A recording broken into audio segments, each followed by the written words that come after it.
लोकस्य वर्णनं किंचित क्रियते यथागमम्। पंच परमेष्ठी भगवान की जय। द्वादशांग जिनवाणी माता की जय।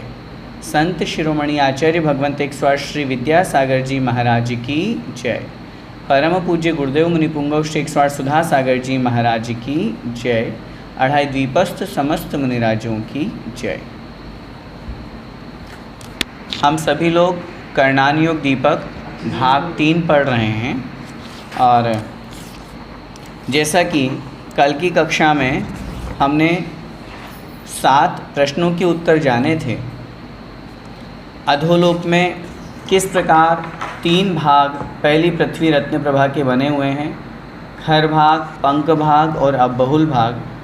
उसमें जो खर भाग है वह 16,000 योजन मोटा है, पंख भाग 84,000 योजन मोटा है और अबहुल भाग 80,000 योजन मोटा है।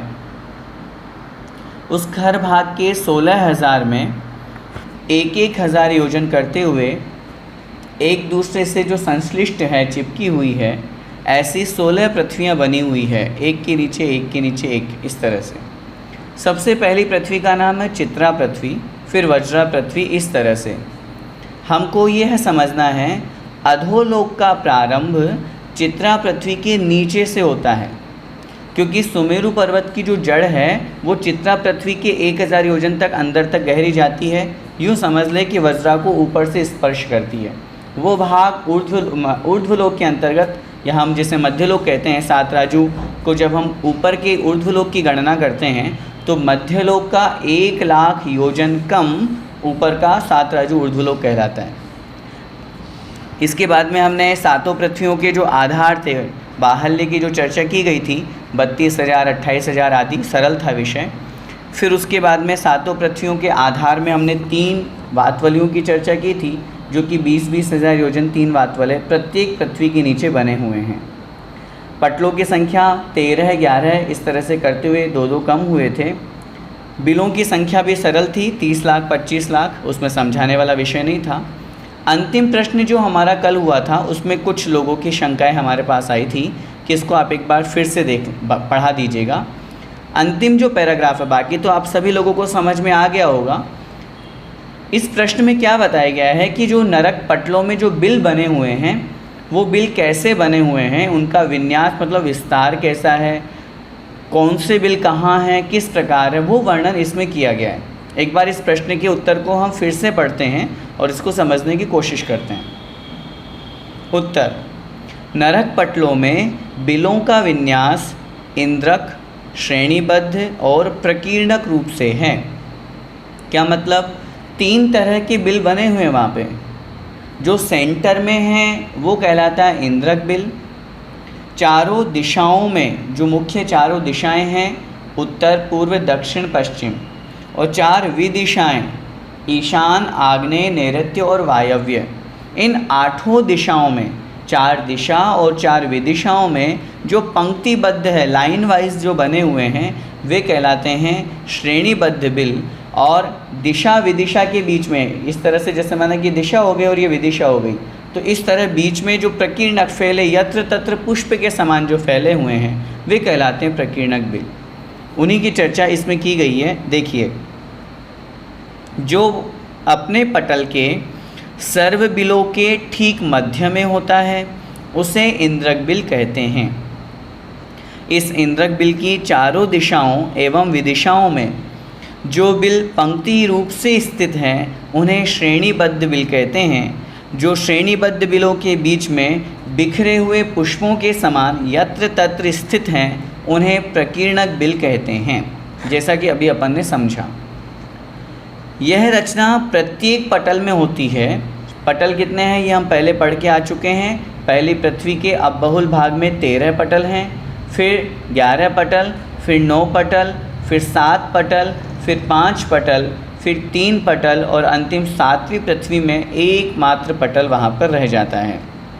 प्रथम पृथ्वी के नरक के 13 पटलों में 13 इंद्रक बिल हैं और इसी जितने पटल हैं, चूँकि एक पटल में एक ही इंद्रक बिल है, तो जितने पटल हैं उस अनुसार वहाँ पर उतने इंद्रक बिल हो जाएंगे। यहाँ तक कि जो कथन था ये सरल था। अब जो अगला विषय है उसको थोड़ा सा हमको समझना है कि जो श्रेणीबद्ध बिल हैं वो कितने हैं और उनकी रचना कैसे कैसे कम कम होती जाती है। आइए पहले पढ़ते हैं, फिर हम समझेंगे। प्रथम नरक के प्रथम पटल में स्थित इंद्रक बिल की एक एक दिशा में 49 और विदिशाओं में 48 श्रेणीबद्ध बिल हैं। क्या मतलब हुआ, समझिए। सेंटर में इंद्रक बिल हुआ, इसके चारों दिशाओं की जब हम बात करेंगे, मात्र चारों दिशाओं की, उसमें एक तरफ 49, इस तरफ 49, इस तरफ 49 और इस तरफ 49। पहले पटल की हम चर्चा कर रहे हैं, समझ में आ रहा है विषय। तो 49 बिल चारों दिशाओं में हो गए। विदिशाओं में 48 हैं। जो संख्या माना कि पूर्व दिशा में 49 है, तो जो इसके इधर इस तरफ विदिशा है जिसको हम आग्नेय कोण कहते हैं, वहाँ पर कितने होंगे, वहाँ पर 48 होंगे। ये पहले पटल की हमने चर्चा की। इसके बाद ये कह रहे हैं, अगली लाइन ध्यान से, द्वितीयाधिक इंद्रक बिल से लेकर सप्तम नरक स्थित अंतिम इंद्रक बिल तक श्रेणीबद्ध बिलों की संख्या एक एक कम होते होते अंतिम इंद्रक बिल की चारों दिशाओं में तो एक एक श्रेणीबद्ध बिल मिल रह जाता है, परंतु विदिशाओं में श्रेणीबद्ध नहीं पाए जाते। क्या मतलब हुआ, अब ध्यान से समझिएगा। पहले पटल में चारों दिशाओं में 49 थे, पटल कितने हुए, 49। तो इसका मतलब हुआ अंतिम पटल में जब हम पहुंचेंगे, 7वें नरक के अंतिम पटल में, एक ही पटल है 7वें नरक में, उस अंतिम पटल में पहुंचेंगे तो दिशाओं वाला एक एक रह जाएगा। और विदिशा में 48 थे, तो एक एक कम करते करते गए तो अंतिम पटल में एक भी नहीं बचेगा, क्योंकि 48 ही है ना। इसीलिए मैंने कल आपसे निवेदन किया था कि अंतिम जो पटल है 7वें नरक का, उसमें मात्र 5 ही बिल हैं, एक इंद्रक बिल और 4 श्रेणीबद्ध बिल, बस, वो भी चारों दिशाओं में मात्र। ये अपन को यहाँ पर समझना है। यहाँ तक हमारा हो गया था, चूँकि ये विषय कुछ लोगों को समझ में नहीं आया था, इसलिए अपन ने रिपीट किया। आइए अब हम आगे का विषय पढ़ते हैं। प्रश्न संख्या 20 निकाल लीजिए। बिलों का विस्तार और आकार क्या है। अब हमें ये तो समझ में आ गया कि इस तरह से श्रेणीबद्ध, इंद्रक और प्रकीर्णक 3 तरह के बिल होते हैं। अब ये जो बिल ऐसे होते हैं, इनका विस्तार क्या है, कितने लंबे चौड़े हैं, कितने बड़े हैं, क्या आकृति वाले हैं। उत्तर, इंद्रक बिल संख्यात योजन विस्तार वाले ही होते हैं। नियम है ये। जैसे अगर हम बात करें पहली पृथ्वी का जो पहले पटल का जो पहला इंद्रक बिल है, अगर आप लोगों ने कभी विषय सुना हो तो पंच पैताला एक शब्द का प्रयोग अपन लोग करते हैं कि पूरे 3 लोक में 5 चीज़ें ऐसी है जो 45 लाख योजन की है, वो पंच पैताला कहलाती है। कौन कौन सी 5 चीज़ें हैं, अधोलोक से चलें तो सबसे पहले पहली पृथ्वी का पहले पटल का जो इंद्रक बिल है वो 45 लाख योजन विस्तार वाला है। पहली पृथ्वी का पहले पटल का इंद्रक बिल सेंटर पॉइंट वाला वो 45 लाख योजन विस्तार वाला है। मध्यलोक में हम आएंगे तो मध्यलोक में 45 लाख योजन का क्या है, पढ़ा होगा आप लोगों ने, ढाई द्वीप है ना, जिसे हम ढाई द्वीप कहते हैं, अढ़ाई द्वीप कहते हैं, अथवा मनुष्य लोक कहते हैं। मानुषोत्तर पर्वत के भीतर का जो एरिया है वो 45 लाख योजन का। ऊपर हम चलेंगे ऊर्ध्वलोक में, प्रथम स्वर्ग का पहला जो इंद्रक विमान है, पहले स्वर्ग के पहले पटल का जो इंद्रक विमान है वो भी 45 लाख योजन का है। ये 3 चीज़ें हमारी हो गई। और ऊपर बढ़ेंगे, हमने कल या परसों जब क्लास पढ़ी थी उस समय चर्चा आई थी, ईशत प्रागभार नाम की जो 8वीं पृथ्वी है उसकी ठीक बीचों बीच में एक सिद्ध शिला बनी हुई है। सिद्ध भगवान वहाँ नहीं रहते, वो सिद्ध शिला बनी हुई मात्र है। वो कितनी लंबी चौड़ी है, वो भी 45 लाख योजन विस्तार वाली है, गोल। ये 4 चीज़ें हो गई। और अंतिम जो तनुवात वलय में सिद्ध भगवान जहाँ निवास करते हैं, जिसे हम सिद्धालय अथवा सिद्ध क्षेत्र बोलते हैं, वो भी 45 लाख योजन का ही है, क्योंकि मनुष्य क्षेत्र से ही जीव सिद्ध अवस्था को प्राप्त करता है। और पूरे 45 लाख योजन का ऐसा कोई सा भी स्पेस नहीं है, पिन पॉइंट नहीं है, प्रदेश नहीं है जहाँ से जीव ने मोक्ष प्राप्त न किया हो। तो ये 5 चीज़ें ऐसी हैं। मैं एक बार फिर से, आप चूँकि लिख रहे हैं इसलिए नाम बोल देता हूँ। प्रथम नरक का प्रथम पटल का इंद्रक बिल, सेकंड नंबर पे ढाई द्वीप अथवा मनुष्य क्षेत्र, थर्ड नंबर पे प्रथम स्वर्ग के प्रथम पटल का इंद्रक विमान, सेंटर पॉइंट वाला जो विमान है, इसके बाद में सिद्ध शिला, और फिर 5वें नंबर पे सिद्ध क्षेत्र या सिद्धालय। ये चर्चा मैंने इसलिए की क्योंकि यहाँ पर एक वाक्य लिखा हुआ है, इंद्रक बिल संख्यात योजन विस्तार वाले ही होते हैं। 45 लाख योजन किस में आएगा? संख्यात योजन में। इसलिए इंद्रक बिल संख्यात योजन विस्तार वाले ही होते हैं। आगे कह रहे हैं श्रेणीबद्ध बिल असंख्यात योजन विस्तार वाले ही होते हैं।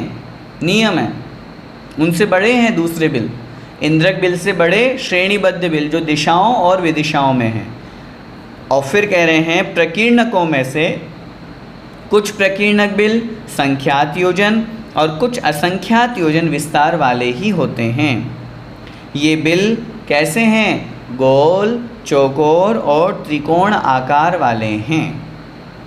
तो यहाँ पे आकार भी बता दिया और विस्तार भी बता दिया। बहुत सरल है विषय, समझाने में इतना विशेष कुछ नहीं है। अपन को ये याद करने वाली चीज़ है कि जो इंद्रक बिल है वो संख्यात योजन विस्तार वाले ही होते हैं, श्रेणीबद्ध जो बिल हैं वो असंख्यात योजन विस्तार वाले ही होते हैं, और जो प्रकीर्णक बिल है वो संख्यात और असंख्यात दोनों प्रकार के योजन विस्तार वाले होते हैं।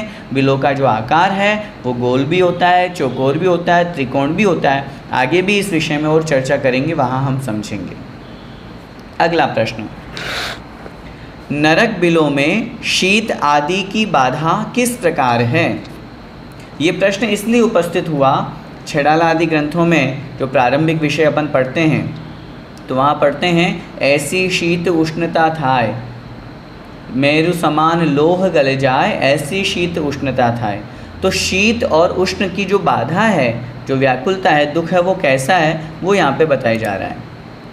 देखिए, प्रथम नरक पृथ्वी से लेकर 5वीं नरक पृथ्वी के 3/4 भाग पर्यंत अति उष्ण वेदना है, और 5वें नरक पृथ्वी के शेष 1/4 भाग में तथा 6ठे और 7वें नरक पृथ्वी में अतिशय शीत वेदना है।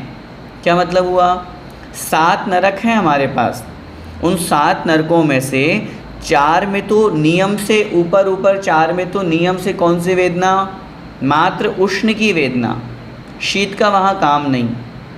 जो 5वीं पृथ्वी है उसके 3/4 भाग में 1/4, मैंने कहा 5वीं नरक पृथ्वी के शेष 1/4 भाग में नहीं, जब हम उष्ण वेदना की बात करेंगे तो 5वीं पृथ्वी के 3/4 भाग में, उस 5वीं पृथ्वी के अपन ने 4 टुकड़े किए, उसमें से 3/4 भाग जो जाएगा, 75% जो जाएगा, वो उष्ण की वेदना में जाएगा। उसको हमें ऐसा समझना चाहिए कि जितने पटल अपन आगे पढ़ेंगे, जितने पटल होंगे उनमें से 3/4 पटलों में ऊपर तो उष्ण की वेदना है, और नीचे जो 1/4 हिस्सा बचा है उसमें शीत की वेदना है। और 6वें और 7वें नरक में नियम से मात्र शीत की ही वेदना है, सर्दी ही सर्दी वहाँ पर पड़ती है।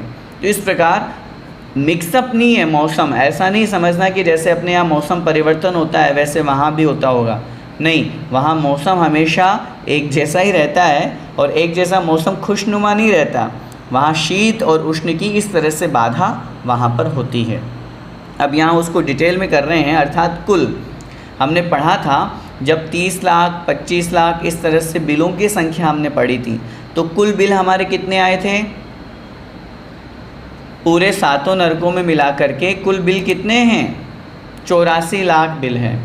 ठीक है, उन 84 लाख बिलों को यहाँ पर विभाजन किया गया है, वो देखते हैं। कैसे किया है? कुल जो सबसे पहले अपन पहली पृथ्वी की बात करेंगे तो 30 लाख बिल, फिर दूसरी पृथ्वी 25 लाख बिल, तीसरी पृथ्वी 15 लाख बिल, चौथी पृथ्वी 10 लाख बिल और पांचवी पृथ्वी में कितने बिल हैं? पांचवी पृथ्वी में 3 लाख बिल हैं, ठीक है ना। लेकिन 3 लाख में से हमको 3/4 हिस्सा लेना है, इसलिए 2,25,000 बिल, ठीक है ना। उसमें से 3/4 हिस्सा हमने निकाल लिया। ये कुल हो गए 42,25,000 बिलों पर्यंत अत्यंत उष्ण वेदना है। समझ में आ रहा है विषय? पांचवा जो नरक है, उस पांचवें नरक में कितने बिल हैं? पांचवी पृथ्वी में 3 लाख बिल हैं। उन 3 लाख बिलों के हमने 4 भाग किए तो 75,000 हो गए।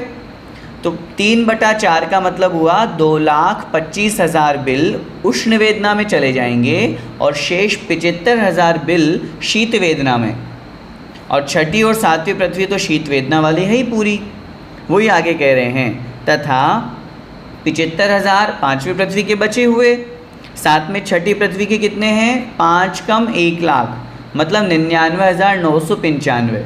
और फिर सातवीं पृथ्वी के मात्र 5 बिल, ये हो गए 1,75,000।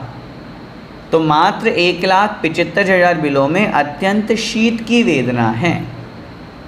मतलब नीचे के नरकों में शीत की वेदना है, ऊपर के नरकों में उष्ण की वेदना है। अगर हम ऑल ओवर बात करेंगे तो 84 लाख में से मात्र 2,25,000 बिल शीत वेदना वाले हैं और बाकी के 82,25,000 बिल 1,75,000, क्षमा चाहता हूँ, 1,75,000 बिल शीत वेदना वाले हैं और 82,25,000 बिल उष्ण वेदना वाले हैं। ये हमको वहाँ पर समझना चाहिए।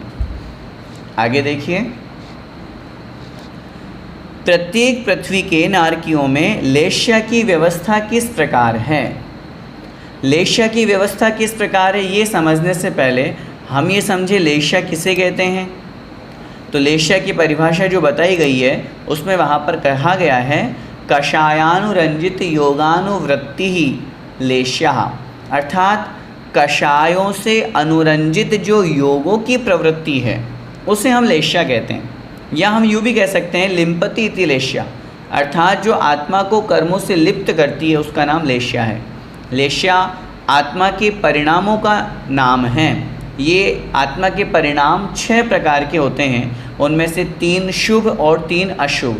इस तरह से 2 भागों में इनका डिवीज़न, इनका विभाजन किया गया है। उनमें से 3 शुभ लेश्या को हम यूँ समझ सकते हैं कि शुभ, शुभतर और शुभतम, अर्थात अच्छी और अच्छी और अच्छी। और जो अशुभ लेश्या है उसको इसी तरह से अशुभ, अशुभतर, अशुभतम, इस तरह से बांटा गया है। कृष्ण, नील, कापोत ये 3 अशुभ लेश्याएँ हैं और पीत, पद्म और शुक्ल ये 3 शुभ लेश्याएँ हैं। सबसे पहले तो हम इस बात को समझ लें, नरकों में मात्र अशुभ लेश्या ही पाई जाती है, शुभ लेश्या नहीं होती। अब प्रश्न यही उपस्थित होगा जो अपन ने यहाँ पर किया है कि 3 लेश्या है अशुभ और नरक है 7, तो विभाजन कैसे हुआ, वो विभाजन का उत्तर हम समझते हैं। प्रथम और द्वितीय पृथ्वी के नारकियों में कापोत लेश्या। पहले तो ये हमको भी समझना है कि नीचे नीचे जाएंगे तो अशुभ से अशुभ लेश्या होती जाएगी। जो जो हम नीचे जाएंगे तो ऊपर के जो नरक हैं उनमें उन 3 अशुभ लेश्याओं में जो प्रथम वाली है कृष्ण, नील, कापोत, तो कापोत वाली लेश्या वहाँ पर कही है। इसीलिए प्रारंभ के 2 नरकों में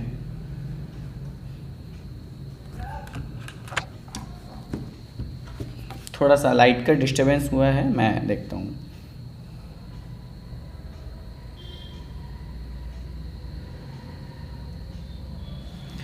आप लोगों तक तो चूँकि आवाज़ आ ही रही है इसलिए मैं कंटिन्यू करता हूँ। प्रथम के जो 2 नरक हैं जिनमें हम बोलते हैं पहली रत्न प्रभा और शर्करा प्रभा, इसमें कौन सी लेश्या है? इसमें मात्र कापोत लेश्या है। इसके बाद में आगे कह रहे हैं तृतीय पृथ्वी के उपरितम बिलों के नारकियों में कापोत लेश्या, और नीचे के बिलों के नारकियों में नील लेश्या है। जब हम तीसरी पृथ्वी की बात करेंगे तो तीसरी पृथ्वी में ऊपर के जो बिल हैं उसमें कापोत लेश्या है और नीचे के बिलों में नील लेश्या है ना, कृष्ण नील कापोत, इस तरह से जो अपन ने चर्चा की है। मतलब तीसरी पृथ्वी में हम ये कहने में सामान्य से आ जाता है कि कापोत भी और नील भी है, लेकिन वो कापोत और नील मिक्सअप नहीं है। ऐसा नहीं समझिएगा कि कापोत और नील मिक्सअप है। ऊपर के जो पटल हैं तीसरी पृथ्वी के, उसमें अपन को समझना चाहिए वहाँ तो कापोत लेश्या है और नीचे के पटलों में नील लेश्या है। फिर आगे कह रहे हैं चतुर्थ पृथ्वी के नारकियों में नील लेश्या है। पांचवी पंचम पृथ्वी के ऊपरीतम बिलों के नारकियों में नील लेश्या और नीचे के बिलों के नारकियों में कृष्ण लेश्या है। किसकी बात की हमने? पांचवी पृथ्वी की बात की। अर्थात पांचवी पृथ्वी में ऊपरीतम बिलों में तो नील लेश्या है, क्योंकि चौथे में पूरी नील थी सही। उसके साथ में पांचवी पृथ्वी के ऊपर के जो बिल हैं उनमें नील लेश्या है और नीचे के जो पटल में जो बिल बने हुए हैं उनमें कृष्ण लेश्या है। इसके बाद में कह रहे हैं छठी पृथ्वी षष्ठ पृथ्वी के नारकियों में कृष्ण और सप्तम पृथ्वी के नारकियों में परम कृष्ण लेश्या होती है। मतलब छठी पृथ्वी में कृष्ण लेश्या तो होगी, सातवीं पृथ्वी में भी कृष्ण लेश्या है, लेकिन उस कृष्ण लेश्या का अनुभाग और ज़्यादा तीव्र होगा, इसलिए उसको वहाँ पर नाम दे दिया परम कृष्ण लेश्या। जैसे हम देवों में भी बात करते हैं आगे और आगे करेंगे भी सही, तो उसमें ऊपर के जो देव हैं उनमें शुक्ल है, तो और ऊपर के देवों में परम शुक्ल लेश्या है, तो वहाँ शुक्ल लेश्या का अनुभाग और तीव्र है। तो ऐसे ही यहाँ पर नरक में जो कृष्ण लेश्या है उसका अनुभाग हमें और तीव्र जानना चाहिए। हमें ये भी समझना चाहिए जिन पटलों में कापोत लेश्या कही, जैसे कृष्ण नील कापोत के साथ में तीसरे नरक में अपन ने नील लेश्या की भी चर्चा की, तो तीसरे नरक के नीचे के पटलों में नील लेश्या में और चौथे नरक के पटलों में जो नील लेश्या है उनमें समानता नहीं होगी। वो नील लेश्या का अनुभाग और ज़्यादा तीव्र होगा, नील जो है वो और ज़्यादा उस रूप में होगी। ठीक है, तो इस प्रकार यहाँ पर ये अंतर हमको समझना है।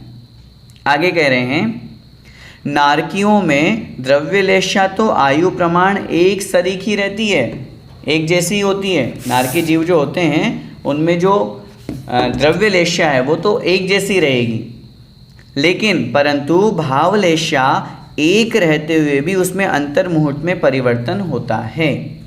भावलेश्या में परिवर्तन नहीं होगा, भावलेश्या जिस नरक में जो कही गई है वो उसी अनुसार होगी, लेकिन उसके बावजूद भी उस भावलेश्या में परिवर्तन होने के बावजूद भी अंतर्मुहूर्त परिवर्तन ये नहीं होगा कि कृष्ण की नील बन जाए या नील की कापोत बन जाए, ऐसा परिवर्तन नहीं होगा। लेश्या जिस नरक में जो भावलेश, ये जो अभी हमने वर्णन पढ़ा है ये वर्णन भावलेश्या का है, ये द्रव्य लेश्या का नहीं। द्रव्य से तो सभी कृष्ण वर्णीय ही है, वहाँ पे कृष्ण लेश्या ही है वहाँ पे, लेकिन भाव लेश्या में परिवर्तन भी जो होगा वो सामान्य रूप से परिवर्तन होगा, जो यहाँ पे कह रहे हैं। अर्थात कापोत आदि में मंद, मंदतर और मंदतम आदि अनेक अवान्तर भेद होते हैं कि वो जो कापोत आदि लेश्या अपन ने कही ना कृष्ण नील कापोत, तो हो सकता है कि कभी कापोत के परिणाम बहुत ज़्यादा तीव्र हो जाए, कभी मंद हो जाए, और ये भी अपन को समझना है पहली पृथ्वी में कापोत लेश्या, दूसरी पृथ्वी में भी कापोत लेश्या, दोनों पृथ्वियों में अंतर है कापोत लेश्या में। दूसरी पृथ्वी की जो कापोत लेश्या होगी उसका अनुभाग तीव्र होगा, तो वहाँ तद्रुप परिणाम वहाँ पर और ज़्यादा खराब होंगे, इसलिए उन दोनों में वहाँ पर अंतर किया गया है। इस प्रकार ये लेश्या का वर्णन सातों नरकों की दृष्टि से कहा गया है। समझना हमको ये है सातों पृथ्वियों में जो नारकी जीव रहते हैं वहाँ तीनों लेश्या है, तीन अशुभ लेश्या ही है, शुभ लेश्या नहीं है। द्रव्य लेश्या मात्र जो कही गई है द्रव्य लेश्या वो कृष्णवर्णीय कृष्ण लेश्या ही कही गई है, कभी परिवर्तन भी उनका नहीं होता है। भाव लेश्या जो कही गई है उनमें भी परिवर्तन तो नहीं होता स्थूल रूप से तो, लेकिन सूक्ष्म रूप से चूँकि परिणाम अंतर मुहूर्त से ज़्यादा एक जगह नहीं रहते हैं, तो उस अनुसार उनके परिणाम बदल जाने से उस लेश्या के अनुभाग में मंद, मंदतर और मंदतम की अपेक्षा से डिफरेंस आ जाता है। आगे देखिए, नारकियों में विक्रिया की क्या व्यवस्था है। अब लेश्या का वर्णन हो गया, अब बात कर रहे हैं विक्रिया। अपने शरीर को छोटा बड़ा करना, अपने शरीर के जैसा और दूसरा शरीर बना देना, ये सब विक्रिया का काम है। विक्रिया इसे ही कहते हैं। अब पहले तो हमको ये समझना है ये विक्रिया कितने प्रकार की होती है। उत्तर मिलेगा विक्रिया 2 प्रकार की होती है, एक पृथक विक्रिया, एक अपृथक विक्रिया। विक्रिया 2 प्रकार की, पृथक विक्रिया, दूसरी अपृथक विक्रिया। पृथक विक्रिया का मतलब होता है, पृथक माने शब्द का अर्थ क्या है, अलग, दूसरा अन्य, अपने शरीर के अलावा अन्य दूसरा शरीर बना देना। अपने शरीर के अलावा अन्य दूसरा शरीर बना देना, ये कहलाती है पृथक विक्रिया। दूसरी है अपृथक विक्रिया, अपने ही शरीर को छोटा बड़ा, हल्का भारी, हाथ कोई भाला बना दिया या कुछ भी, मतलब अन्य नहीं बना करके अपने ही शरीर में जो कुछ भी चेंजेस होता है वो कहलाती है अपृथक विक्रिया। हमको समझना ये है नारकी जीवों की मात्र अपृथक विक्रिया ही होती है, पृथक नहीं होती। वो अपने शरीर को जैसा चाहे वैसा बना लेंगे, लेकिन अपने शरीर के अलावा कोई दूसरा नया शरीर नहीं बना सकते, जैसे देवता बनाते हैं। देवगणों के द्वारा, देवताओं के द्वारा पृथक और अपृथक दोनों प्रकार की विक्रिया होती है। तभी तो अपन पढ़ते हैं ना, सौधर्मिंद्र कितने शरीर बना सकता है। मूल शरीर तो स्वर्ग में ही रहता है, विमान में ही रहता है, उत्तर शरीर से सब जगह उनका आना जाना होता है। वही चीज़ अपन को अब यहाँ नारकी में समझना है, नारकियों की मात्र अपृथक विक्रिया ही होती है। वही लाइन यहाँ पे कह रहे हैं, देखिए उत्तर में, पाप की तीव्रता से नारकी अपृथक विक्रिया ही कर पाते हैं। पाप की तीव्रता से, क्योंकि पृथक विक्रिया बनाने के लिए पुण्य चाहिए।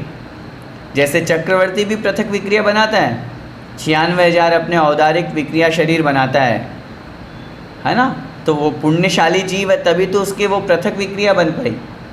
अपृथक विक्रिया तद्रूप नारकी जीवों की ही होती है, नारकी जीव लोग करते हैं। इसलिए यहाँ कह रहे हैं पाप की तीव्रता से नारकी अपृथक विक्रिया ही कर पाते हैं, अर्थात स्वकीय शरीर को ही, स्वकीय मतलब अपने स्वयं के शरीर को ही सर्प, सिंह, व्याघ्र, भेड़िया, उल्लू, कौवा, बिच्छू, गिद्ध, कुत्ता, रीछ आदि रूप तथा, ये तो पशु आदि के रूप में उन्होंने बना लिया, अब हथियार के रूप में भी बना लेते हैं अपने शरीर को, तथा त्रिशूल, अग्नि, बर्छी, सेल, मुदगर आदि रूप विक्रिया करते हैं। जब नारकी जीवों के लड़ने झगड़ने का हम वर्णन पढ़ते हैं तब ये वर्णन आगे आएगा भी सही, और हम वहाँ पर ये समझेंगे कि कोई नारकी ने अपने शरीर को भाला बना लिया, अपने शरीर को त्रिशूल बना लिया, छुरी बना लिया, अपने हाथ को ऐसा बना लिया। अपने शरीर में जैसा चाहे वो परिवर्तन कर सकते हैं, दूसरा शरीर नहीं बना सकते। सिंह बहुत तेज, किसी को डराने के लिए, मारने के लिए, दहाड़ने के लिए, सिंह या शेर, बिच्छू, सर्प, ये सब रूप वो धारण कर सकते हैं। देवों के समान पृथक विक्रिया नहीं कर सकते हैं, क्योंकि जिस प्रकार देवताओं के द्वारा पृथक विक्रिया की जाती है वो विक्रिया नारकी जीवों के नहीं होती है। ये बात हमको अच्छी तरह से समझनी चाहिए। अपृथक विक्रिया में वो पशु आदि रूप में भी विक्रिया कर सकते हैं और शस्त्र आदि, आयुध आदि रूप में भी कर सकते हैं। कुछ लोग कहने में आते हैं, कुछ लोग कहते हैं कि नरकों में जब पशु पाए ही नहीं जाते, वहाँ पे शेर कहाँ से आया, वहाँ से तिर्यंच जीव कहाँ से आए, तो उत्तर ये मिलेगा वहाँ उत्पन्न नहीं होते, वहाँ विकलत्रे जन्म नहीं लेते। विकलत्रे नहीं लेते तो पंचेंद्रिय तिर्यंच तो सवाल ही नहीं है। वहाँ वे नारकी जीव ही अपनी विक्रिया के माध्यम से वो शेर, चीता, भालू, रीछ इस तरह से अपने शरीर को वैसा रूप परिणमा लेते हैं और अन्य नारकियों को वो कष्ट देते हैं। अगला प्रश्न देखें, नारकियों के शरीर का उत्सेध अर्थात ऊंचाई क्या है, मतलब कौन से नारकियों के शरीर की कितनी ऊंचाई है, वो यहाँ पर प्रश्न किया गया है। उत्तर, प्रथम पृथ्वी के अंतिम पटल के, प्रथम पृथ्वी में कितने पटल, 13 पटल, उन 13 पटलों में से अंतिम 13वें पटल के नारकियों के शरीर की ऊंचाई 7 धनुष, 3 हाथ और 6 अंगुल प्रमाण हैं। ध्यान से, ये संख्या हमको याद रखनी है। ये याद इसलिए रखनी है क्योंकि आगे हम फिर डबल डबल करते जाएंगे। आगे हम डबल डबल करेंगे, इसलिए ये संख्या हमको याद रखनी है। 7 धनुष, 3 हाथ और 6 अंगुल। इसमें अपने को ये बात और समझनी है, लिख लीजिए चाहो तो, 24 अंगुल का एक हाथ होता है। 24 अंगुल 24 अंगुल बराबर एक हाथ, और 4 हाथ बराबर एक धनुष। 24 अंगुल बराबर एक हाथ और 4 हाथ बराबर एक धनुष। आगे देखिए, अब ये जो ऊंचाई बताई जा रही है, ये मोटे रूप में तो हम कह देते हैं, पहले नरक के नारकियों की ऊंचाई कितनी है। पहले नरक के नारकियों की ऊंचाई 7 धनुष, 3 हाथ और 6 अंगुल है। ये पहले नरक के अंतिम पटल की समझिएगा। आगे कह रहे हैं, शेष द्वितीय आदि पृथ्वियों के अंतिम पटल में रहने वाले नारकियों के शरीर की ऊंचाई क्रमशः दूनी दूनी होते होते सप्तम पृथ्वी के पटल में रहने वाले नारकियों के शरीर की ऊंचाई 500 धनुष प्रमाण होती है। अंतिम पटल से लगाना है। अब इसको थोड़ा सा एक्सरसाइज कीजिए अपनी कॉपी में, यहाँ पे नहीं दिया हुआ है, अपन करते हैं। पहले नरक के अपन मोटे रूप में पहला नरक लिखते हैं, और समझना ये है कि प्रत्येक नरक के अंतिम पटल की हम अवगाहना ऊंचाई समझ रहे हैं। तो 7 धनुष, 3 हाथ, 6 अंगुल। जब हम डबल करेंगे तो कितना हो जाएगा? 14 धनुष और 3 हाथ की जगह कितना हो जाएगा? 6 हाथ। ठीक है, 6 हाथ। और उधर अंगुल कितने हो गए? 12 अंगुल। लेकिन एक काम हमको करना है, जब हमारे हाथ 6 हो गए तो 4 हाथ का एक धनुष होता है। तो 4 हाथ का एक धनुष होता है, तो उधर जब हमने 7 को 14 किया था तो एक धनुष उधर प्लस कर दीजिए और इधर 2 हाथ रहने दीजिए। तो दूसरे नरक के अंतिम पटल की अवगाहना हो जाएगी 15 धनुष, 2 हाथ और 12 अंगुल। समझ में आया? इसके बाद में तीसरे नरक का लिखिए, डबल कर दीजिए। 15 को 30 कर देंगे तो कितना हो जाएगा? 15 को डबल करेंगे तो 30। और इधर 2 हाथ को क्या किया हमने? 4 हाथ कर दिया, और 4 हाथ का एक धनुष हो गया। तो 30 को 1 में प्लस कर दीजिए, तो वहाँ हो गया 31 धनुष, 31। और इधर हमने 12 अंगुल थे, 12 अंगुल को क्या कर दिया हमने? 24 अंगुल। और 24 अंगुल का क्या होता है? एक हाथ। तो हम लिखेंगे 31 धनुष 1 हाथ। ये तीसरे नरक के अंतिम पटल की उत्कृष्ट अवगाहना है, उत्कृष्ट हाइट है। इसके बाद में हम चौथे नरक की बात करेंगे। कहाँ तक पहुँच गए हम? 31 धनुष और 1 हाथ। इसको डबल कर दीजिए, 62 धनुष 2 हाथ, 62। किसकी है ये? चौथे नरक की। समझ में आ रहा है विषय? अब 62 धनुष 2 हाथ को फिर आगे डबल करेंगे तो क्या हो जाएगा? 62 का दुगना कितना होगा? 124, 124, 124 धनुष। और 2 हाथ का कितना हो गया? 4 हाथ। तो 4 हाथ का कितना धनुष होता है? 1 धनुष। तो हम 124 में 1 प्लस कर देंगे, तो पांचवें नरक की उत्कृष्ट अवगाहना आ जाएगी 125 धनुष। डबल डबल करते जा रहे हैं अपन। अब 125 पाँचवें की आ गई। अब छठे नरक की अंतिम पटल की उत्कृष्ट अवगाहना कितनी होती है? 125 को डबल कर दीजिए। अब धनुष का और अंगुल का, तो अब हाथ का और अंगुल का तो हिसाब छूट गया। अब 125 धनुष को डबल करेंगे तो बन जाएंगे 250 धनुष। और सातवें नरक की उत्कृष्ट अवगाहना, और उत्कृष्ट वहाँ तो एक ही पटल है इसलिए उत्कृष्ट जगन्य का वहाँ भेद नहीं होगा, तो वो हो जाएगी 500 धनुष। इस तरह से ये 500 धनुष जो अपन अभी लाइन पढ़ी कि सातवें नरक में दूनी दूनी होते होते सप्तम पृथ्वी के पटल में रहने वाले नारकियों के शरीर की ऊंचाई 500 धनुष की होती है। इसीलिए हमको ये संख्या याद रखनी है पहले वाली, 7 धनुष, 3 हाथ और 6 अंगुल। और ये भी हमको याद रखना है 24 अंगुल का एक हाथ होता है और 4 हाथ का एक धनुष होता है। ठीक है, आगे देखिए, प्रथम पृथ्वी के प्रथम इंद्रक बिल में रहने वाले नारकियों के शरीर की ऊंचाई 3 हाथ प्रमाण है मात्र। पहले पटल में, पहली पृथ्वी के कितने पटल कुल? 13 पटल। तो अभी अपन ने ऊपर जो लाइन पढ़ी थी 7 धनुष, 3 हाथ और 6 अंगुल, है ना, वो किसकी पढ़ी थी? 13वें पटल की, अंतिम। और पहले पटल की हाइट कितनी है? पहले पटल में रहने वाले नारकियों की मात्र 3 हाथ। आगे आगे के प्रत्येक पटल में रहने वाले नारकियों की ऊंचाई क्रम से बढ़ती जाती है। पहले पटल में 3 हाथ थी, आगे आगे बढ़ती 13वें पटल में वो 7 धनुष, 3 हाथ और 6 अंगुल हो गई।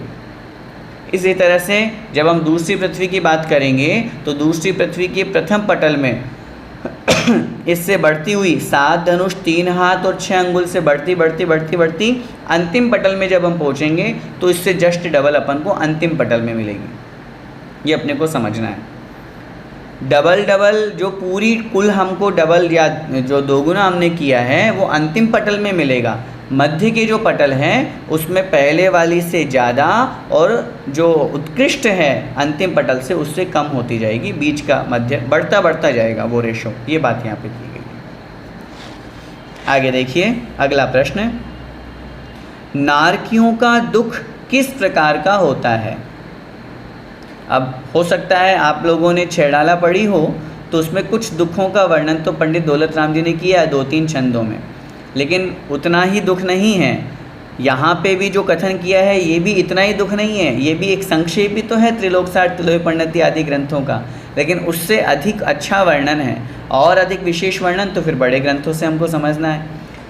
कैसा किस प्रकार का दुख वहाँ नारकी जीवों को होता है वो देखिए। नरकों का संपूर्ण वातावरण दुखमय होता है। संपूर्ण वातावरण, रहना, खाना, पीना, ओढ़ना, पहनना, चलना फिरना, A to Z सारी क्रियाएं वहाँ दुख वाली ही है, सुख वाली कोई क्रिया नहीं है कि हम सोचें कि चलो नींद निकालने का, सोने का सुख मिल जाए, वो भी नहीं है। लिखा है आचार्यों ने, अगर नारकी जीव सो जाएं तो उनके दुख कम हो जाएं और देवतागण सो जाएं तो उनके सुख कम हो जाएं, इसलिए सोते ही नहीं है। ये सोने का भी सुख नहीं है, खाने पीने का भी सुख नहीं है, खेलने कूदने का भी सुख नहीं है, कोई सुख नहीं है वहाँ। सारा वातावरण दुखमय है। आगे, 1000 बिच्छुओं के एक साथ काटने पर जो वेदना होती है उससे भी अधिक वेदना वहाँ की भूमि के स्पर्श मात्र से होती है। तहाँ भूमि पर सत दुख इसो, बिच्छू सहस डसे नहीं तिसो। इतनी वेदना होती है कि हजारों बिच्छू एक साथ काट रहे हों, ऐसा लगता है स्पर्श करने मात्र से। भूख प्यास का भयंकर दुख होता है। 3 लोक को नाजजु खाए, मिटे न भूख कणा न लाहाय। सागर का पूरा समुद्र का पानी पी लें तो भी प्यास नहीं जाती और वहाँ तो पण एक न बूंद लहाय, तो भी एक बूंद भी नहीं मिलती, खाने को एक दाना भी नहीं मिलता कि भूख इतनी तीव्र बाधा होती। अब उस चीज़ को थोड़ा सा हमको इमेजिन करना है। हम सिर्फ पढ़े ही नहीं, अपन ये भी समझें कि वास्तव में वहाँ दुख कितना है। हमको 2, 3, 5 रोटी की भूख लगती है और हमारी खाने से वो भूख की वेदना शांत हो गई। अब उनकी भूख की वेदना कितनी तीव्र है कि पूरा 3 लोग का अनाज खाने के लिए तैयार है और एक कण दाना नहीं मिलता, तो फिर ऐसी स्थिति में कितनी वेदना उनको होती है। तो वो वेदना वहाँ पर उन नारकी जीवों को होती है। नारकी जीव नरक बिल में उत्पन्न होते ही, जहाँ पर उनका जन्म होता है, चूँकि बिलों में जन्म लेते हैं वे, तो नरक बिल में उत्पन्न होते ही भय से कांपता हुआ 36 आयुधों के मध्य में गिरकर वहाँ से उछलता है। अभी आगे एक प्रश्न भी आएगा कि नारकी जीव कितना उछलता है, कौन से नरक का नारकी कितना उछलता है। वहाँ उन्होंने वर्णन किया, वहाँ जो उपाधशय्याएँ बनी हुई है वो अधोमुख वाली है।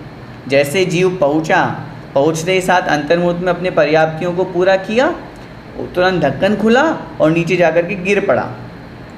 वहाँ उन्होंने शब्द का प्रयोग किया, घोर श्वप्र सागर में पर्यो, मतलब गिर पड़ा, जाके जन्म नहीं लिया सुकून से। और जैसे ही पड़ा तो किस पे पड़ा, नीचे 36 प्रकार के आयुध शस्त्र, बिल्कुल तलवार छुरी भाले ये सब वहाँ गड़े हुए हैं प्राकृतिक रूप से, और उनके पे जाकर के वो गिरता है और फिर उछलता है, फिर गिरता है, फिर उछलता है, फिर गिरता है। इस तरह का दुख वहाँ नारकी जीवों को होता है। और जैसे ही नया नारकी आए तो क्या करते हैं, देखो पुराने नारकी नए नारकी को देखकर धमकाते हुए उसकी ओर दौड़ते हैं। ये नया व्यक्ति आ गया है, इसको भगाओ, इसको मारो। परस्पर एक दूसरे को असह्य पीड़ा देते हैं, ऐसे भयंकर पीड़ा देते हैं। चिल्लाते हुए कितने ही नारकी जीव हजारों यंत्रों में तिलों की तरह पेल दिए जाते हैं। जैसे तेल निकालने का यंत्र आता है ना, घानी जिसको अपन बोलते हैं, तिल डाल देते हैं और उसको पेलते हैं, उसको चलाते हैं। जैसे अगर ये तो खैर पुराने वाला सिस्टम है, आजकल अगर अपन को समझना है तो जैसे गन्ने का रस निकालते हैं, गन्ना बीच में डाल दिया और उसके बीच में से वो पिल गया, पूरा का पूरा रस निकल गया, ऐसे ही उन नारकी जीवों को डाल देते हैं और पेल देते हैं। उनका पूरा खून जो भी उनके अंदर शरीर का सब निकल जाता है। लेकिन वही बात आगे वर्णन आएगा कि पारे की तरह शरीर होता है जो पुनः वापस जुड़ जाता है। इस तरह की स्थिति उनकी बनती है। चिल्लाते हुए नारकी कितने ही जीव हजारों यंत्रों से तिलों की तरह पेल दिए जाते हैं। कितने ही नारकी जीवों को सांकल, आरी, करोत, भाला आदि से अन्य नारकी जीव पीड़ा देते हैं। ये सब कहाँ से आए, ये सब उन्होंने बना लिए। अपन पहले पढ़ के आए, अपृथक विक्रिया से उन्होंने अपने आप को बना लिया वैसा तद्रूप। वे गरम तेल में फेंके जाते हैं। अब गरम तेल, यहाँ का कोई रिफाइंड तेल थोड़ी नहीं जाएगा वहाँ, वो सब बना लिए जाते हैं विक्रिया से। जलती हुई ज्वालाओं में पकाए जाते हैं। वृक्ष के पत्ते, फल, गुच्छे आदि नारकियों के ऊपर वज्रदंड के समान गिरते हैं। जो अपन पढ़ते हैं कि स्वयंवर नाम के जो वृक्ष होते हैं उनके पास में वो जाते हैं ये सोच करके कि चलो मैं इतनी भयंकर उष्ण वेदना से व्याकुल हो रहा हूँ, पेड़ के नीचे बैठूंगा तो कुछ शांति मिलेगी। और जैसे वहाँ जाते हैं उसके पत्ते जब उनके ऊपर गिरते हैं, अस्सी जो देह विदारे तत्र, अर्थात वो पत्ते, वो जो उनके गुच्छे हैं वो इस तरह से गिरते हैं और उनके शरीर को टुकड़े टुकड़े कर देते हैं। अस्सी मतलब तलवार के समान, इतने नुकीले, इतने धार वाले होते हैं। आगे अब यहाँ पे ये तो इतना तो एक सामान्य वर्णन हुआ, अभी तो बहुत वर्णन है। अब हमको इस वर्णन को पढ़ कर के ये भी समझना है, जब तक हम पापों में, विषय कषायों में लगे रहेंगे तब तक ये समझना अगर हमारा आयु बंद हो गया तो नरकायु का बंद होगा। ये मत समझना यहाँ पे कि ये मात्र हम लोगों को डराने के लिए बताया जा रहा है। ये सब वर्णन आगम प्रमाण आचार्यों ने लिखा है। आचार्य सब जो जिनेंद्र भगवान द्वारा आई हुई प्रवाहमान जिनवाणी है वो है, प्रत्यक्ष देखा है जिनेंद्र भगवान ने केवल ज्ञान के माध्यम से, और हम लोगों को उपदेश दे रहे हैं। तो इसलिए ये मत समझिएगा कि हमको नरक में जाने से डराने के लिए ये मात्र लिख रहे हैं, ये हकीकत में है। और हम लोग इससे डरे भी सही कि हमें ऐसा काम नहीं करना जिससे हमें नरक में जाना पड़े, अधोलोक में जाना पड़े। कैसे कैसे पाप, परिस्त्री सेवन करने वाले, सत्य व्यसन, जुआ खेलना, शराब पीने वाले, मद्य मांस मधु का सेवन करने वाले, वो जब नरक में जाते तो उनकी क्या स्थिति होती है वो यहाँ पे बता रहे हैं। देखिए, परिस्त्रीरत नारकियों के शरीर में अतिशय तपी हुई, मतलब बहुत भयंकर तेज अग्नि से तपी हुई लोहमयी युवती की मूर्ति को दृढ़ता से लगाते हैं और उन्हें जलती हुई आग में फेंक देते हैं। जो लोग परिस्त्री सेवन के प्रति आसक्त रहते हैं उन जीवों के साथ में इस तरह का वर्णन वहाँ किया गया है कि लो तुम्हें बहुत ज़्यादा परिस्त्री सेवन की आसक्ति थी ना पिछले भाव में, लो यहाँ भी करो। और दहकती हुई उस युवती की जो पुतलियाँ बनाई जाती है उनको चिपकाया जाता है और उनको तद्रूप कष्ट होता है। पूर्व भाव में मांस भक्षण के प्रेमी, नॉनवेज खाने वाले, ऐसे उन नारकियों के शरीर के मांस को काटकर अन्य नारकी उन्हीं मांस खंडों को उन्हीं के मुंह में डालते हैं। जैसा कि कल बताया गया था, आदरणीय बड़े पंडित साहब ने परसों के दिन भी आपको कहा था, उनके शरीर में गले सड़े हुए जो धातुएं हैं वो पाई जाती है, तो वो सब निकलते हैं और उनको काट काट करके वो उनके साथ में ऐसा व्यवहार किया जाता है। मधु एवं मद्य का सेवन करने वाले नारकियों के मुखों में अन्य नारकी जीव अत्यंत तपे हुए द्रवित लोहे को डालते हैं। जो आयरन जो गला मतलब तपाया हुआ है तो जो कि लिक्विड बन जाता है, जिससे संतप्त होकर समस्त अवयव समूह पिघल जाता है, नष्ट हो जाता है पूरा का पूरा। इस तरह का कष्ट या इस तरह की वेदना वहाँ होती है। दुष्ट नारकी उनके शरीर के तिल तिल के बराबर टुकड़े कर डालते हैं, फिर भी वे सब आपस में पारे की तरह मिल जाते हैं। जिस तरह पारे को हम अलग अलग करते हैं तो वो अलग नहीं हो पाता है, वापस मिल ही जाता है। ठीक उसी प्रकार उनके तिल तिल करे देह के खंड, अर्थात अपने शरीर के अन्य नारकी जी उनके शरीर के तिल तिल के बराबर टुकड़े कर देते हैं। वहाँ का रूप, रस, गंध, स्पर्श सभी भयंकर होता है। चाहे हम रूप की बात करें, चाहे रस की बात करें, चाहे स्पर्श की बात करें, चाहे गंध की बात करें, सब भयंकर खराब से खराब होता है।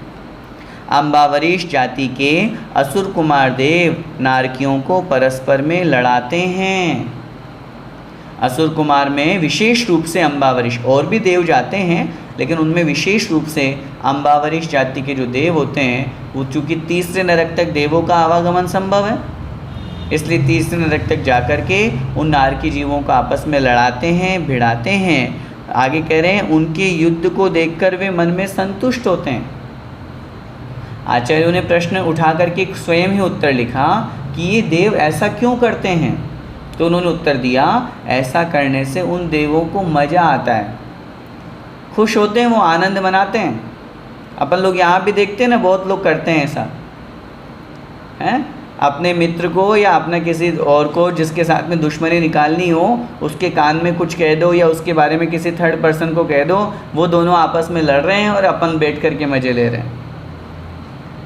तो कभी कभी जब जैसे अपन सामान्य रूप से कह भी देते हैं अरे यार ये तो असुर कुमार है, भिड़ाता रहता है ये तो, जब देखो इसकी इसको चुगली करेगा, उसकी इसको चुगली करेगा और खुद बैठ कर के शांति से मज़े लेगा।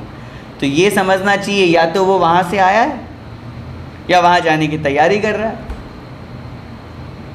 अगर हमारे अंदर परिणाम है तो हमें बचना चाहिए। हम व्यर्थ में बैठ कर के फालतू में पाप कमा लेते हैं। वहाँ नारकियों की जब हम वर्णन ये पढ़ रहे हैं तो ये मत समझिएगा कि उन देवों को पाप नहीं लगता। वो जो देव वैसा भिड़ाते हैं, वैसा लड़ाते हैं, और यहाँ तो ये सिर्फ भिड़ाने लड़ाने का ही आया। आप और त्रिलोकसार पढ़ोगे तो उसमें तो ये भी वर्णन आया है वे नारकियों को स्वयं भी मारते हैं, स्वयं भी पीटते हैं, स्वयं खुद भी पीड़ा देते हैं और खुद इस माध्यम से खूब पाप का स्वयं भी बंद करते हैं। वहाँ पर कोई किसी की सहायता नहीं करता। आप सोचो कि 2-4 यहाँ के फ्रेंड्स बना करके ले जाओ, चलो अपन वहाँ एक साथ रहेंगे, तुम्हें मारे तो मैं बचा लूँगा, मुझे मारो तो तुम बचा लेना, कुछ नहीं होता। ये दोस्ती यहीं की यहीं रह जाती है। वहाँ तो सब एक दूसरे के दुश्मन है, सब। वहाँ माता पिता नहीं, परिवार नहीं, कुछ है ही नहीं वहाँ। तो वहाँ काहे के मित्रता और काहे के वो आपस में दोस्ती होगी।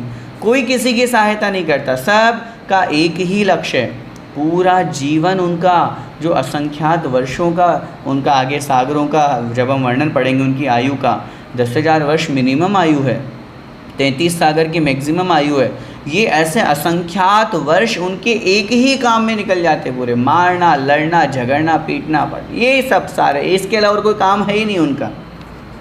नारकी जीवों को नेत्र की टिमकार मात्र भी सुख नहीं है, इतना सा भी सुख नहीं है। कहने में भले ही आता है कि जब तीर्थंकर भगवान का जन्म होता है तब उस समय तीनों लोकों में शांति होती है, तो भैया कितनी सी देर के लिए, क्षण मात्र के लिए, वो तो पता ही नहीं चलता। इतना सारा दुख उनको मिल रहा है तो क्षण मात्र का उनको कहाँ पता चल पाएगा। ये रात दिन दुख रूपी अग्नि में जलते ही रहते हैं। इस प्रकार ये जो नारकी जीव हैं हमेशा पूरे जीवन भर 24 घंटे जितनी उनकी आयु है पूरा दुख ही दुख उठाते हैं। सुख नाम की वहाँ चीज़ है ही नहीं। सुख प्राप्त करने का प्रयास करते हैं, नदी में कूद जाते हैं। वैतरणी नदी वहाँ होती है जिसका जो जल होता है वो उनके शरीर को छिन्न भिन्न करने वाला होता है, या यूँ कहें कि शरीर को काटने वाला होता है। जो क्रमिकुल कलित देह दाहिनी का तात्पर्य ये मत समझिएगा कि वहाँ छोटे छोटे कीड़े पाए जाते हैं, विकलत्र नहीं होते नरकों में, लेकिन उस जल में ऐसी विशेषता होती है कि उसको स्पर्श करने पर उनको ऐसा दुख होता है कि छोटे छोटे कीड़े काटते हैं जैसा दुख होता है। जैसे अभी बिच्छुओं का वर्णन पड़ा था ना कि ऐसा दुख होता है स्पर्श करने पर जैसे हजारों बिच्छू एक साथ काट रहे हो, तो हजारों बिच्छू है नहीं वहाँ पे, कष्ट वैसा होता है।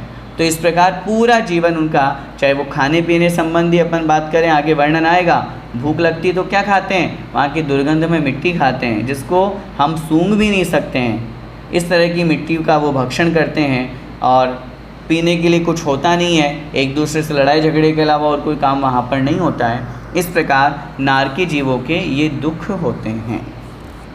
बस आज के लिए इतना ही। अब हम प्रश्नोत्तर ले लेते हैं, उसके बाद फिर शेष प्रश्न हम कल देखेंगे। विनय को बुला देना, हाँ बड़ी स्क्रीन चालू करना, कैसे निकालते हैं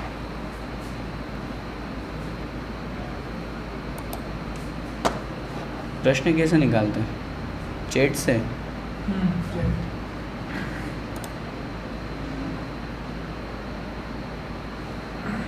स्क्रीन बड़ी कैसे होगी?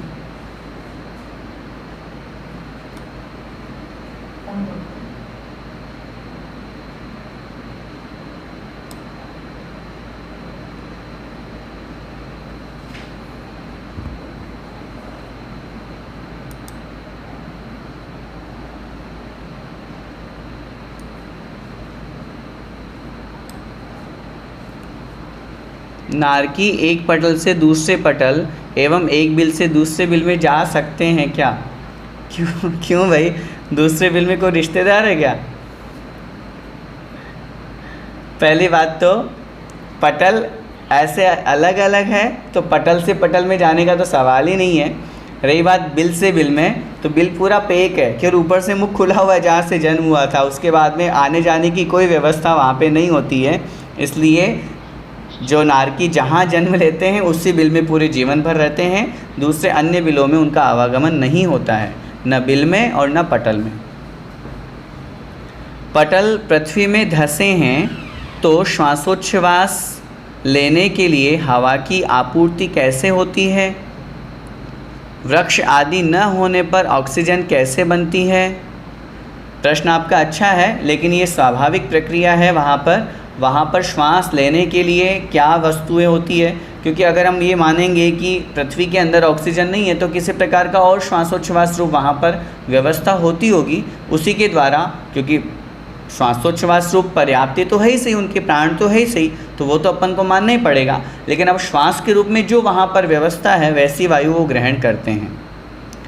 इंद्रक श्रेणीबद्ध एवं प्रकीर्णक बिलों के अनेक पटलों में एक दूसरे के नीचे एवं उतने ही बड़े बिल होते हैं या नहीं? घटने वाले श्रेणीबद्ध एवं प्रकीर्णक बिलों को छोड़कर हो सकते हैं, लेकिन इसका विस्तार जो दिया गया है वो संख्यात योजन दिया गया है। इसके लिए और हमें विशेष अन्य ग्रंथ देखने चाहिए जिसमें उनका अलग अलग एक एक बिल का विस्तार भी आचार्यों ने शास्त्रों में लिखा है। इसलिए होने में कोई आपत्ति नहीं, उनके समान आकार वाले भी हो सकते हैं और छोटे बड़े भी हो सकते हैं।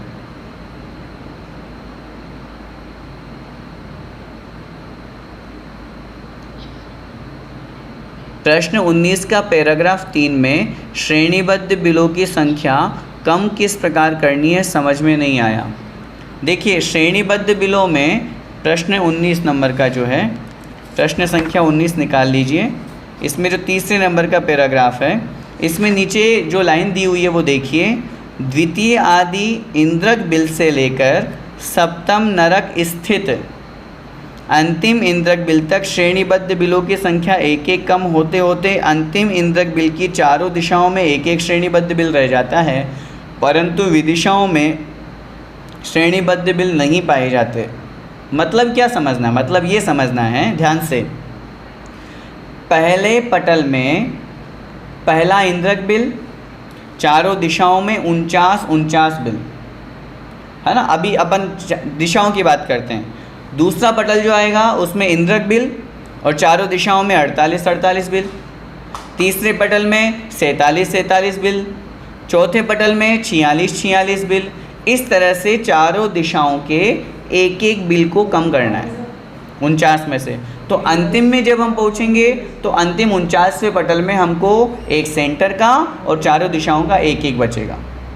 जब हम बात करेंगे विदिशाओं की, तो विदिशाओं में पहले पटल में कितने थे? पहले पटल में 48, फिर वापस नीचे आएंगे तो दूसरे पटल में 47, तीसरे पटल में 46, चौथे पटल में 45। इस तरह से एक एक कम कम होता जाएगा तो अंतिम पटल में एक भी नहीं बचेगा। यूँ समझ लो 48वें पटल में एक बचेगा। जैसे 49वें पटल में दिशाओं में एक बचा था, तो ऐसे ही विदिशाओं में 48वें पटल में एक एक बचेगा, लेकिन 49वें नाम का जो पटल होगा उसमें जो है वो फिर एक भी नहीं, विदिशाओं में एक भी नहीं बचेगा। इस तरह से कम कम वहाँ पर होता जाता है। इसको थोड़ा सा बस इधर कर दो, टीवी को इधर कर दो ना। क्या कर रहे हो? वो तो हम कर रहे हैं। हाँ। थोड़ा टीवी को इधर कर दो। हाँ स्क्रीन को ही तो, टीवी तो है।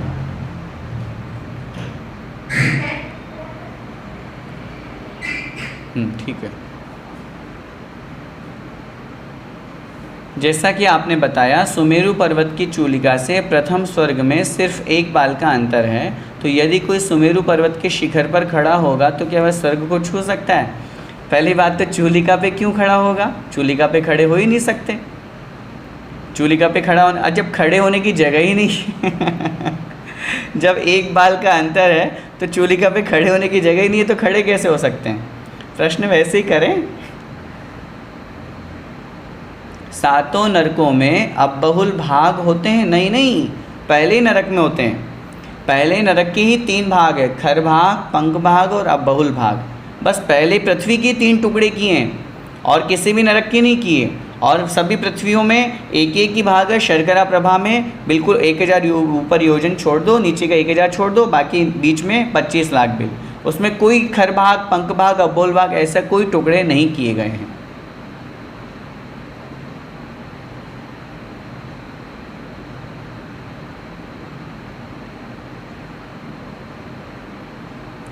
कहते हैं स्वर्ग और नरक यही हैं। कई बार मक्खी आदि जीव पानी में या गर्म चाय में गिर जाता है तो कहा जाता है वो नरक के दुख भोग रहा है। क्या ये दुख नरक के दुखों से अलग है? देखिए कहने में आता है, व्यवहार रूप में अपन कह देते हैं कि वास्तव में स्वर्ग और नरक यही हैं हमारे व्यवहार, हमारे आचरण से। अगर किसी को बहुत दुख हो रहा है, किसी के साथ बहुत गलत व्यवहार हो रहा है, तो अपन कहते हैं भाई क्या नरकों में जाना, देखो कैसे नरक की ज़िंदगी जी रहा है। कहना अलग बात होता है, नरक स्वर्ग बाकायदा बने हुए हैं, उनके दुख अलग हैं और यहाँ के दुख अलग हैं, वही अपन को यहाँ पर समझना चाहिए। आपने जो गर्म पानी या गर्म चाय में मक्खी का उदाहरण दिया, तड़प तड़प के वो मर जाएगी, मर रही है, लेकिन नरकों का दुख तो उससे भी कई गुना होता है। उस मक्खी को तो थोड़ा सा ही कष्ट हुआ मरने का, लेकिन वहाँ तो प्रतिपल मर रहे हैं, हर समय मार रहे हैं, लेकिन आयु पूरी नहीं होती। यहाँ मक्खी की तो आयु अकाल मरण हो गया, वहाँ तो अकाल मरण का दुख नहीं है। यहाँ तो अकाल मरण हो गया तो मरण को प्राप्त हो गए, तो चलो यहाँ कष्ट नहीं भोग रही, अगली आयु को प्राप्त कर ली। वहाँ तो हर मिनट में नारकी जीव मार रहे हैं उनको, कभी गरम कढ़ाई में डाल दिए, कभी उठा करके फेंक दिए, कभी टुकड़े टुकड़े कर दिए, तो वहाँ तो प्रतिपल मरण है। इंद्रक बिल के नारकी व अन्य नारकी में फ़र्क होता है क्या? एक बिल में कितने नारकी रह सकते हैं? पहली बात तो इंद्रक बिल और के नारकी, अन्य नारकी में तो क्या फ़र्क होगा, जीव है वो तो। बस ये है कि ये इंद्रक बिल के नारकी कहलाएंगे, वो श्रेणीबद्ध के नारकी कहलाएंगे। नारकी जीवों में कोई डिफरेंस नहीं होता है, पटल की अपेक्षा से वैसा ही है, जो चाहे वो इंद्रक बिल में उत्पन्न हुआ हो, चाहे प्रकीर्णक में, चाहे श्रेणीबद्ध में, किसी भी बिल में वो उत्पन्न हुआ हो, जिस पटल में वो है उस पटल के अनुसार उसकी आयु, अवगाहना, वो सब चीज़ें होंगी, और कोई वहाँ पे डिफरेंस नहीं होता है। क्या वो ऊपर का नीचे क्यों कर दिया? एक बिल में कितने नारकी रह सकते हैं? एक बिल में असंख्यात नारकी रह सकते हैं, कोई आपत्ति नहीं है। क्वेश्चन नंबर 5 में 42 वर्ग राजू की जगह 21 वर्ग राजू आना चाहिए। 1 मिनट। प्रश्न संख्या 5 में ये कह रहे हैं 42 की जगह 21।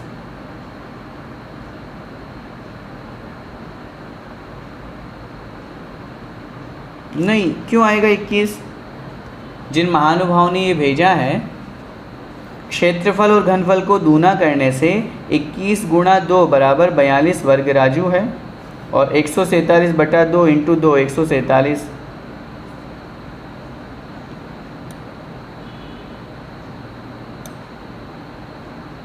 इक्कीस सही 1/2 गुणा 7। ये ऊपर का करेक्शन तो आदरणीय बड़े पंडित साहब ने आपको करा दिया था कि जो थर्ड ये लाइन लिखी हुई है, मैं पूरा पढ़ रहा हूँ। अर्ध ऊर्ध्वलोक मुख में 1 राजू, भूमि 5 राजू, दोनों को जोड़कर आधा करने से 3 राजू हो गए। इन 3 राजू को पद अर्थात ऊंचाई से, और ऊंचाई में इन्होंने आधा राजू दिया, उसको 3.5 करना है, क्योंकि अर्ध ऊर्ध्वलोक की ऊंचाई 3.5 है। तो 3.5 से गुणा करने पर 3 गुणित 3.5 बराबर 21/2 आया। तथा वर्ग राजू अर्ध ऊर्ध्वलोक का क्षेत्रफल है। इस क्षेत्रफल को दक्षिणोत्तर विस्तार 7 राजू से गुणा करने पर 2 सही 1/2 लिखा है, उसको अपन को ठीक करके 21 सही 1/2 करना है, क्योंकि ऊपर 21 सही 1/2 आया था ना। तो 21 सही 1/2 या 21/2 को हम 7 से गुणा कर देंगे तो 147/2 घन राजू और अर्ध ऊर्ध्वलोक का क्षेत्रफल आ जाता है। क्षेत्रफल और घनफल को दूना करने से 21 गुणित 2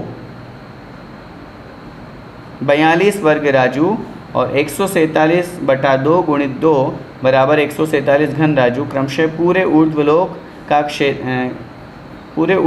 का घनफल होता है। यहाँ क्षेत्रफल नहीं है, घनफल है। क्षेत्रफल को आप कट कर दीजिए।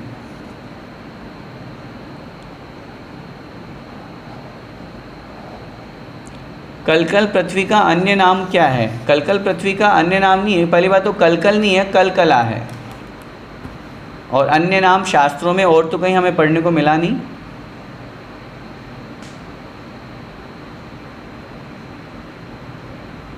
यदि सिद्ध भगवान सिद्ध शिला पर विराजमान ही नहीं है, बल्कि लोकाकाश के अंत में वातवले के अंतिम छोर पर विराजमान है, तो सिद्ध शिला का क्या औचित्य है? औचित्य कुछ नहीं है, सिद्ध शिला बनी हुई है, नेचुरल रचना है, और उस तरह वो 45 लाख योजन की चित्र विचित्र मणियों से खचित सिद्ध शिला वर्णन है, अकृत्रिम है, बनी हुई है, उसका औचित्य कुछ भी नहीं है। हम यूँ समझ सकते हैं, पूज्य गुरुदेव ने एक बार अपने प्रवचनों में कहा था कि वो जो सिद्धालय तक पहुँचने का वो तोरण द्वार है, गेट हो गया एक तरह से, वो उसके माध्यम से वो सिद्धालय में पहुँचते हैं। रत्नप्रभा भूमि 1,80,000 योजन है तथा वह पूरे आधे राजू में है, आधे राजू में है, जबकि महात्म प्रभा 1 राजू में है और 8,000 योजन मोटी है। तो क्या और सब स्थान में सिर्फ आकाश है? पहली बात तो आपने ये कैसे लिख दिया कि वो आधे राजू में है? वो तो पूरी 1 राजू में इस तरह से फैली हुई है। आधे राजू में कहाँ है? जितनी वो पूरी 1 राजू, क्योंकि इस छोर से इस छोर तक पूरी फैल रही है, वो छोर में कोई अंतर वहाँ पे नहीं आ रहा है। इस तरह का वर्णन अपन को समझना चाहिए। आगे कह रहे हैं पांचों अनुत्तर, नहीं ऊपर एक प्रश्न रह गया, वातवलियों में कौन से जीव रहते हैं? 5 स्थावर जीव रहते हैं, वही अपन को समझना, वो तीनों लोकों में है। 5 अनुत्तर विमान एक वलय में ही है या तीनों में? नहीं, अनुत्तर विमानों का एक ही वलय है। ध्यान से 9 अनुदिश के, जब अपन ऊर्ध्वलोक का वर्णन पढ़ेंगे तो वहाँ अपने को डिटेल मिलेगा। 9 अनुत्तर 9 विमान है, 9 अनुत्तर के 9 पटल हैं, 9 अनुदिश एक ही पटल में, एक बिल्कुल बीच में, 4 दिशाओं में और 4 विदिशाओं में। 9 अनुदिश और 5 अनुत्तर भी एक ही पटल में हैं, सर्वार्थ सिद्धि बीच में, फिर विजय, वैजयंत, जयंत और अपराजित। इस तरह से एक ही पटल में है, 3 में नहीं है। पहली बात, यहाँ वलय नहीं लिखना चाहिए इनको। अच्छा, एक प्रश्न है, शायद वलय आपके लिखने का भाव ये हो सकता है कि जो घनोदधि वलय, जो 8वीं पृथ्वी, ईशत प्रागभार नाम की 8वीं पृथ्वी है, उसके नीचे 3 वात वलय बने हुए हैं। तो जो अनुत्तर हैं ये वलय में, पहले वाले वलय के अंतर्गत ही आ जाएंगे, घनोदधि वलय में, क्योंकि वो 20,000 योजन मोटा है और ये तो मात्र 12 योजन के जस्ट नीचे ही आ गए हैं, इसलिए ये पहले वलय के अंतर्गत आएंगे।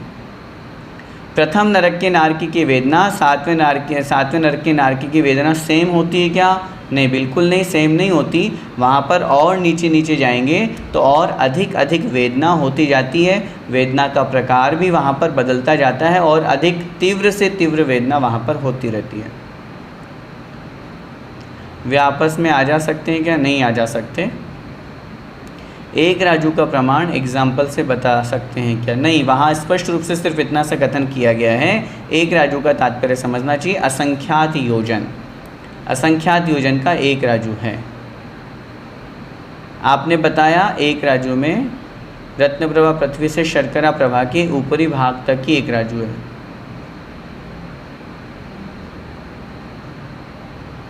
रत्नप्रभा और शर्करा प्रभा मिलाकर एक राजू का क्षेत्र है। इस विषय में मैं आदरणीय बड़े पंडित जी साहब से चर्चा करके और फिर कल आपको उत्तर दूंगा। मेरे पास में प्रश्न आया था कि जो एक राजू का प्रमाण है वो हमें कहाँ से कहाँ तक समझना चाहिए, वो मैं आपको कल क्लियर कर दूंगा।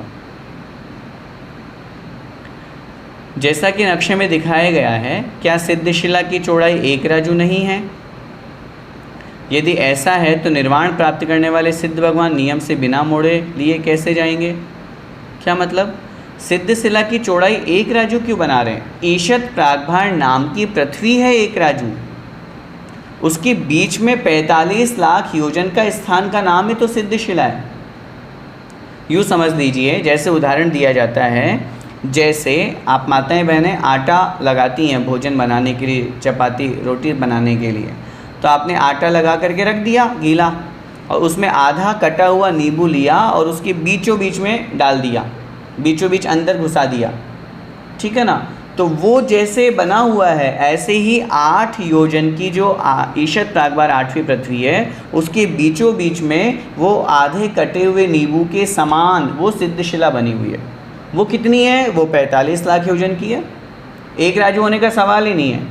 आपने नीचे प्रश्न किया, यदि ऐसा है तो निर्वाण प्राप्त करने वाले सिद्ध भगवान नियम से बिना मोड़ा लिए कैसे जाएंगे? अरे क्या दिक्कत है? वो जो 45 लाख योजन का स्थान जो सिद्ध शिला है उसी के जस्ट नीचे 45 लाख योजन तो मनुष्य लोक है, मनुष्य क्षेत्र है, जो अभी हमने आपको पंच पैताला लिखवाया। तो 45 लाख योजन का जो स्थान पूरा मध्य लोक में बना हुआ है गोल, वो का वही सेम एज इट इज़ वही ऊपर सिद्ध शिला बनती है, वैसा ही उतना ही स्पेस वाला।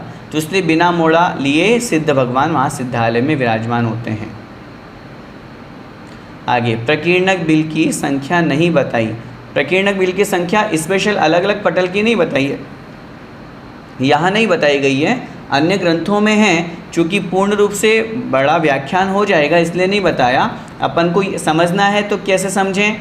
बहुत सरल है। अगर प्रकीर्णक बिलों की संख्या हमको जाननी है, पहले नरक में कितने बिल हैं कुल? पहले नरक में तो उत्तर मिलेगा पहले नरक में कुल 30 लाख बिल हैं, ठीक है ना? अब उन 30 लाख बिलों में से 13 पटल हैं, तो 13 तो इंद्रक बिल हो गए और 49 ऐसे हैं दिशाओं में और 48 विदिशाओं में हैं। तो उनको 13 पटल तक आप कम करते जाइए और उनका प्लस आगे लगा दीजिए। तो इंद्रक बिल और श्रेणीबद्ध बिल की संख्या जितनी आएगी उतने बिलों को कम कर लीजिए, शेष बचे हुए प्रकीर्णक बिल हो जाएंगे। फार्मूला फिर से समझिए। पहले नरक में 30 लाख बिल हैं, उन 30 लाख बिलों में इंद्रक बिल कितने होंगे? 13 पटल है तो 13 इंद्रक बिल हो गए। और श्रेणीबद्ध बिल कितने होंगे?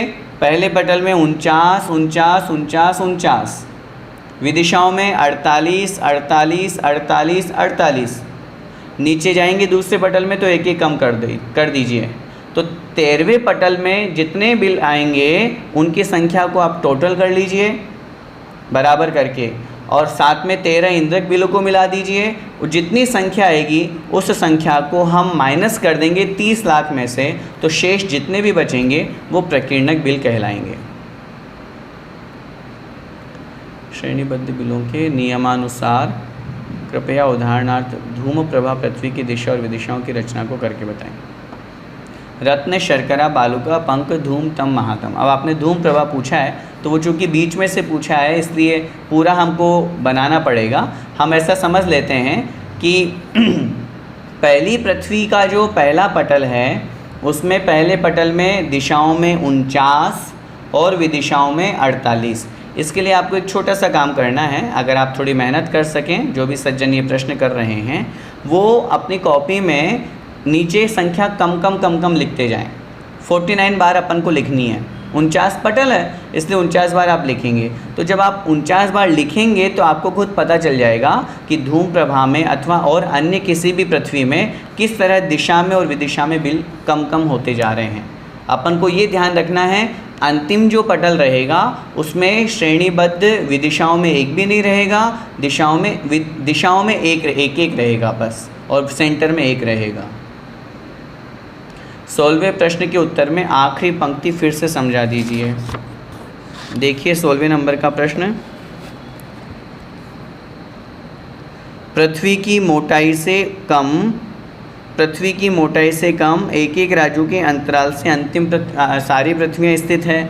मैंने कल आपसे निवेदन किया था जो पृथ्वियाँ बनी हुई है पहली पृथ्वी से दूसरी पृथ्वी के बीच में कितना गैप है? पहली पृथ्वी से दूसरी पृथ्वी के बीच में कितना गैप है ये जानने के लिए जो पहली पृथ्वी की मोटाई है उसको कम कर दीजिए, तो शेष बचा हुआ राजू जो है, शेष बचा हुआ जो स्थान है वो उनके बीच का अंतराल हो जाएगा। जैसे उदाहरण, पहली पृथ्वी 1,80,000 योजन मोटी है और उस पहली पृथ्वी से लेकर के नीचे असंख्यात योजन खाली स्थान, 20-20 हज़ार योजन के बाद वाले हो गए, फिर असंख्यात योजन खाली स्थान, फिर शर्करा प्रभा प्रारंभ हो रही है। तो ऐसी स्थिति में क्या समझना अपन को, उस एक राजू में से 1,80,000 योजन कम कर दिया तो शेष जो स्पेस है हम बोलेंगे 1,80,000 योजन कम एक राजू जो है वो पहली और दूसरी पृथ्वी के बीच का गैप है, अंतराल है। ऐसा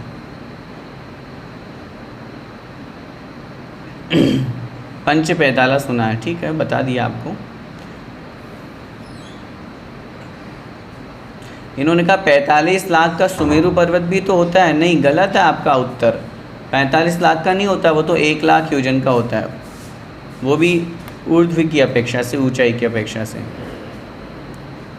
इंद्रक और श्रेणीबद्ध बिल की संख्या है पर प्रकीर्णक की संख्या यहाँ नहीं लिखी, उसको हमें लगा लेना चाहिए। नारकी जीव, देवगति के जीव और एकेंद्रीय जीवों के कौन सा सहनन होता है? इन जीवों के शरीर में हड्डी नहीं होती है इसलिए इनके सहनन की चर्चा नहीं की गई है। कलकला भूमि में शीत या उष्ण है? नहीं है, वहाँ पे कोई चर्चा नहीं है, क्योंकि शीत और उष्ण की जो वेदना की चर्चा है वो मात्र नरकों तक ही दी हुई है, नरकों तक ही उसका वर्णन है। कलकला भाग में या निष्कुट क्षेत्र में वहाँ सामान्य है, वहाँ कोई कथन नहीं किया।